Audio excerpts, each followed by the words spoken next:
Hello, we're in Chapter 5, Section 5, Complex Numbers and Roots. We're on page 353, doing the guided practice problems number 12 and 13. For both of these problems, we're going to find the zeros of these quadratic functions.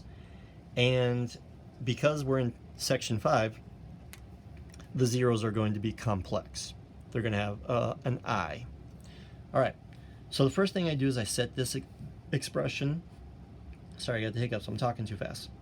I set this expression, x squared subtract 12x plus 45, set it equal to 0. I'm going to add negative 45 to both sides. So I get x squared subtract 12x equals negative 45. I'm going to complete the square over here. Negative 12 divided by 2 is negative 6. Negative 6 squared is 36. Plus 36 equals negative 45 plus 36.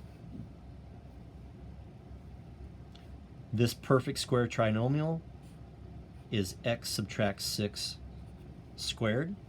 And on the other side, I get negative 45 plus 36, which is negative 9.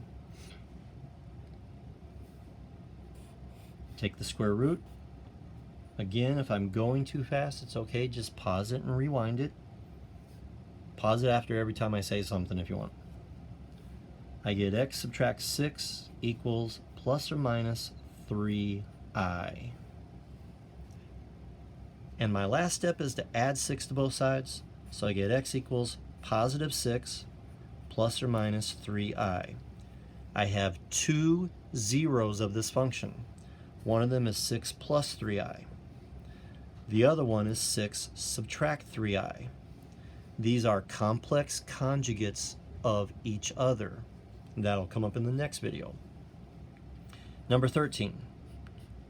X squared plus 6x plus 34 equals 0. I'm going to add negative 34 to isolate the variables on this side. X squared plus 6x equals negative 34. 6 divided by 2 is 3, and 3 squared equals 9. So I get x squared plus 6x plus 9 equals negative 34 plus 9.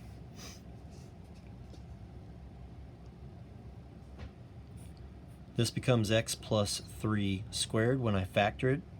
The perfect square trinomial becomes a perfect square, x plus 3 as a perfect square. And negative 34 plus 9 is negative 25. Take the square root of both sides, and I get x plus 3 equals 1 positive, 1 negative, 5i. The square root of 25 is 5, so the square root of negative 25 is 5i. I'm going to add negative 3 to both sides, and I get negative 3 plus or minus 5i. My two zeros are negative 3 plus 5i and negative 3 subtract 5i. They are two different zeros. They are complex conjugates of each other, which will help in the next video. See you then.